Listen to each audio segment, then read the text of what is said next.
1 अप्रैल से नया वित्त वर्ष शुरू होने जा रहा है। नए वित्त वर्ष के साथ ही देश में कुछ नए नियम या यूं कहें कि कुछ बदलाव लागू हो जाएंगे। इन बदलावों का आम लोगों से लेकर कारोबारियों तक सभी पर असर पड़ेगा। 1 अप्रैल से देश में जो बदलाव लागू होने जा रहे हैं, उनमें बैंकिंग, टैक्स, कार कीमतों से जुड़े बदलाव शामिल हैं। कुछ बदलाव वे हैं जिनकी घोषणा बजट 2022 के दौरान हुई थी। आइए एक नजर डालते हैं इन सभी बदलावों पर। पीएफ पर लगेगा टैक्स। 1 अप्रैल 2022 से प्रोविडेंट फंड यानी पीएफ से जुड़ा एक अहम नियम बदलने जा रहा है।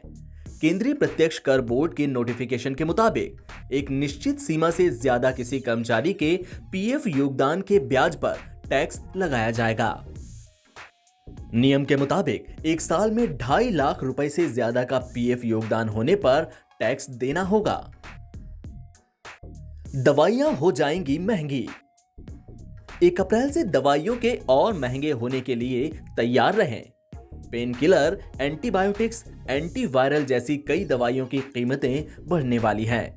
इन चुनिंदा दवाइयों की कीमतों में 1 अप्रैल 2022 से 10% से ज्यादा का इजाफा होने वाला है। सरकार के इस फैसले के बाद करीब 800 से ज्यादा दवाइयों के दाम बढ़ जाएंगे। वाहन होने जा रहे महंगे। कुछ वाहन कंपनियों ने 1 अप्रैल से अपने व्हीकल के दामों में बढ़ोतरी का ऐलान किया है।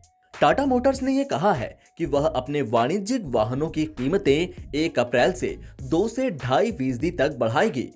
वहीं मर्सिडीज बेंज इंडिया ने कहा है कि वह 1 अप्रैल से अपने वाहनों की कीमत 3% तक बढ़ाएगी। टोयोटा 1 अप्रैल 2022 से अपनी गाड़ियों की कीमतों में 4% तक बढ़ोतरी करेगी। BMW कीमतों में 3.5% की बढ़ोतरी करेगी। बदलेगा जीएसटी से जुड़ा नियम। 20 करोड़ रुपए से अधिक टर्नओवर वाले व्यवसायियों को 1 अप्रैल से B2B यानी व्यवसाय से व्यवसाय लेन देन के लिए इलेक्ट्रॉनिक चालान काटना होगा। माल एवं सेवा कर कानून के तहत B2B लेन देन पर 500 करोड़ रुपए से अधिक टर्नओवर वाली कंपनियों के लिए 1 अक्टूबर 2020 से ई चालान अनिवार्य कर दिया गया था।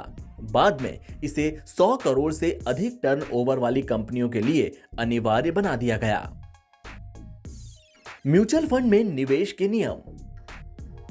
1 अप्रैल से म्यूचुअल फंड में निवेश के लिए भुगतान चेक, बैंक ड्राफ्ट या किसी अन्य भौतिक माध्यम से नहीं कर पाएंगे।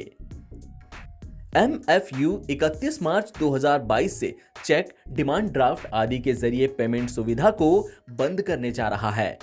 1 अप्रैल 2022 से म्यूचुअल फंड में पैसे लगाने के लिए आपको सिर्फ UPI या नेट बैंकिंग के जरिए ही भुगतान करना होगा। क्रिप्टो करेंसी पर लगेगा टैक्स। बजट 2022 में ऐलान हो चुका है कि क्रिप्टो करेंसी समेत वर्चुअल डिजिटल एसेट्स की बिक्री या ट्रांसफर होने से होने वाली कमाई 30% टैक्स के दायरे में आएगी। साथ ही वर्चुअल डिजिटल एसेट्स के ट्रांसफर के दौरान अगर पेमेंट एक वित्त वर्ष में 10,000 रुपए से ज्यादा का हो रहा है तो 1% TDS कटेगा।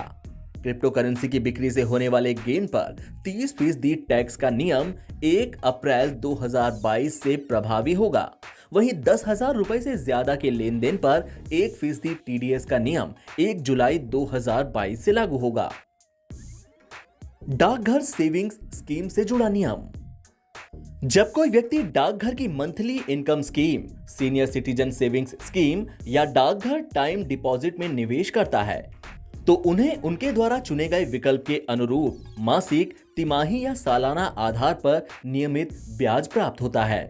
डाक विभाग ने यह कहा है कि 1 अप्रैल 2022 से इन बचत योजनाओं पर अर्जित ब्याज केवल स्कीम से लिंक खाता धारक के डाकघर बचत खाते में या बैंक खाते में ही जमा किया जाएगा। एनबीटी ऑनलाइन की रिपोर्ट।